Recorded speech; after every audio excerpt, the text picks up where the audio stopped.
கர்த்தருடைய பரிசுத்த நாமத்திற்கு மகிமுண்டாகட்டும். ஆண்டவராகிய இயேசு கிறிஸ்துவின் நாமத்தினாலே அன்பு கர்த்தருடைய பிள்ளைகளாகிய தங்கள் அனைவருக்கும் ஸ்வீட் ஊழியத்தின் சார்பாக வாழ்த்துக்களையும் ஸ்தோத்திரங்களையும் தெரிவித்துக் கொள்கின்றேன். மத்தேயு எழுதின நற்செய்தி நூல் 8ஆம் அதிகாரம் 14 மற்றும் 15வது வசனங்கள். மத்தேயு 8ஆம் அதிகாரம் வசனங்கள் 14 மற்றும் 15. இயேசு பேதுருவின் வீட்டிலே வந்து அவன் மாமி ஜுரமாய் கிடக்கிறதைக் கண்டார். அவர் அவள் கையை தொட்டவுடனே ஜுரம் அவளை விட்டு நீங்கிற்று. அவள் எழுந்திருந்து அவர்களுக்கு பணிவிடை செய்தாள்.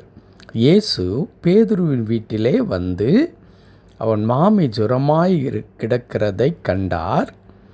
அவர் அவள் கையை தொட்டவுடனே ஜுரம் அவளை விட்டு நீங்கிற்று. அவள் எழுந்திருந்து அவர்களுக்கு பணிவிடை செய்தாள். என் அன்பு கடவுளுடைய பிள்ளைகளை, இங்கே ஆண்டவராகிய இயேசு கிறிஸ்துவினுடைய செயல்பாடுகள் 3 காரியத்தை நாம் பார்க்கின்றோம். ஒன்று, இயேசு பேதுருவின் வீட்டிற்கு வந்தார். இரண்டாவதாக, அந்த வீட்டில் இருக்கின்ற சுகவீனமாய் இருக்கின்ற பேதுருவின் மாமியை கண்டார். மூன்றாவதாக, அவளை தொட்டார். இதை 3 காரியங்களை இயேசு செய்தவுடனே, இதுவரையிலும் என்னால் ஒன்றுமே முடியவில்லை என்று ஒருவேளை போர்த்தி கொண்டு படுத்திருந்த அந்த தாய் என்ன செய்கின்றார் என்றால், அவள் எழுந்திருந்து அவர்களுக்கு பணிவிடை செய்தாள். அவள் இயல்பான ஒரு நிலைமைக்கு வந்து விட்டாள். அவள் செயல்பட ஆரம்பித்து விட்டாள். சுகமடைய ஆரம்பித்து விட்டார்கள். ஆம், அன்பு கடவுளுடைய பிள்ளைகளே, இந்த வசனத்தில் இருந்து ஆண்டவர் செயல்பட்ட இந்த 3 விதம் இன்றைக்கும் நம்முடைய வாழ்க்கையில் அதை நடைபெற்று கொண்டே இருக்கிறதை பார்க்கிறோம். நம்முடைய ஆண்டவர் உயிரோடு இருக்கின்ற கடவுள். அன்றைக்கு உலகத்தில் ஒருவேளை மனிதராக ஆண்டவர் வாழ்ந்த அந்த நாட்களில் செய்த அற்புதம் என்று மட்டுமல்ல, இன்றைக்கும் கடவுள் உயிரோடு இருக்கிறார். அதை நிரூபிப்பதற்காகத்தான் ஆண்டவர் என்ன செய்தார்? பூட்டியிருந்த வீட்டிற்குள் நுழைந்து, இதோ தோமா, நீ என் கைகளை பார், என் விழாவிலே உன் கையை போட்டு நீ பரிசோதித்துக்கொள். ஏனென்றால் நான் மரித்தேன், நான் சொன்னபடி உயிரோடு எழுந்தேன் என்று சொல்லி இன்றைக்கும் உயிரோடு இருக்கின்ற ஆண்டவர், அவருடைய வல்லமை குறைந்து போகவில்லை. அவருடைய செயல்களிலே மாற்றமில்லை. அவருடைய வார்த்தைகள் காலப்போக்கிலே மறைந்து போகவில்லை. இன்றைக்கும் உயிருள்ள வார்த்தையாக இயேசுவானவருடைய வாயிலிருந்து வந்த வார்த்தை ஒவ்வொன்றும் அப்படியே ஆம் என்றும் ஆமேன் என்றும் நம்முடைய வாழ்க்கையில் நிறைவேறி கொண்டிருக்கிறதை நாம் பார்க்கின்றோம். இந்த 3 செயல்பாடுகள், ஆண்டவருடைய இயேசு கிறிஸ்துவனுடைய இந்த 3 செயல்பாடுகள் இன்றைக்கு நம்முடைய வாழ்க்கையிலே நடைபெறப் போகிறது.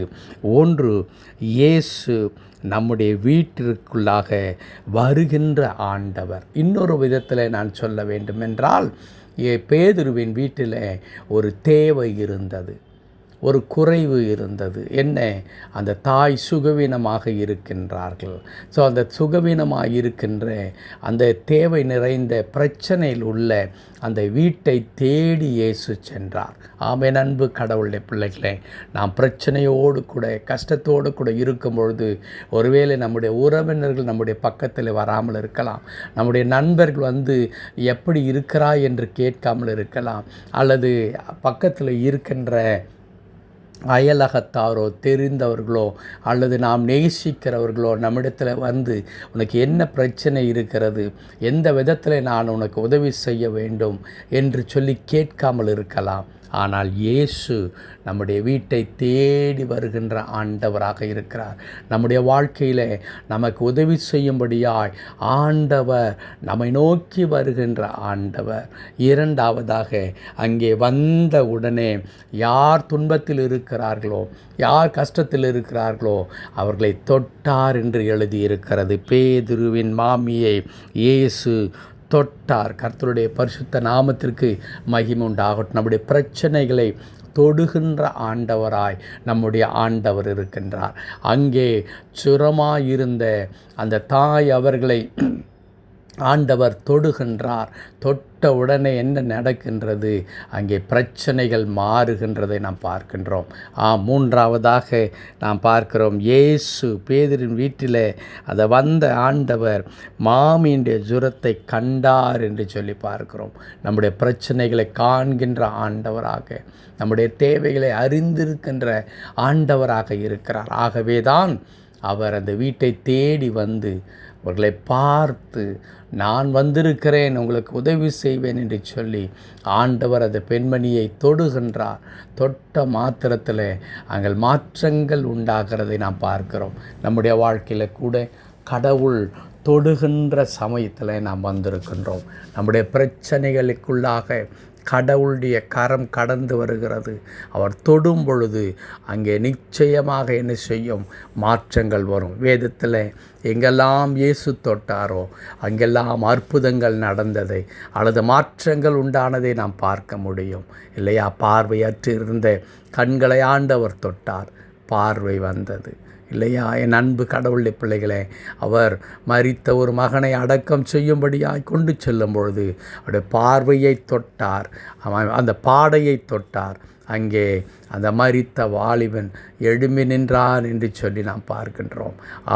குஷ்டரோகமாக இருந்தவர்களை இயேசு தொட்டார். அவருடைய சரீரம் சிறு பிள்ளையின் சரீரத்தைப் போல அங்கே மாபெரும் அதிசயங்கள் நடக்கிறதை நாம் பார்க்க முடியும். இன்றைக்கும் அந்த ஆண்டவர் நம்மை தொடுகின்ற ஆண்டவராக, நம்மை காண்கிற ஆண்டவராக, நம்மை தேடி வருகின்ற ஆண்டவராக இருக்கிறார். ஆகவே என் அன்பு கடவுளுடைய பிள்ளைகளே, பயப்பட வேண்டாம்.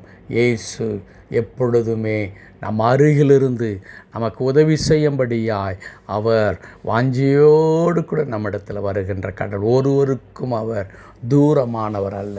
இன்றைக்கு மனிதர்கள் வித்தியாசம் பார்க்கிறார்களே, அப்படிப்பட்ட வித்தியாசம் பார்க்கின்ற கடவுள் நம்முடைய கடவுள் அல்ல. சகலவரையும் எல்லாரையும் சமமாக நேசிக்கின்ற கடவுளாய் நம்முடைய ஆண்டவர் இருக்கிறார். உங்களுடைய ஜாதி என்னவென்று கடவுளுக்கு தெரியாது. நீங்கள் நல்லவர்களா கெட்டவர்களா என்பது கடவுளுக்கு தெரியாது. நீங்கள் நிறைய காணிக்கை கொடுக்கிறவர்களா காணிக்கை கொடாமல் இருக்கிறவர்களா என்பதெல்லாம் கடவுளுக்கு தெரியாது. இதெல்லாம் மனிதர்கள் பார்ப்பது. ஆனால் கடவுள் பார்ப்பது என்ன தெரியுமா? யார் கஷ்டப்படுகிறார்களோ அங்கே நான் செல்ல வேண்டும் என்று சொல்லி, அங்கே யார் கஷ்டப்பட்டு கொண்டிருக்கிறார்களோ அவர்களை கண்டு அவர்களுக்கு உதவி செய்கின்ற ஆண்டவராய் நம்முடைய ஆண்டவர் இருக்கிறார்.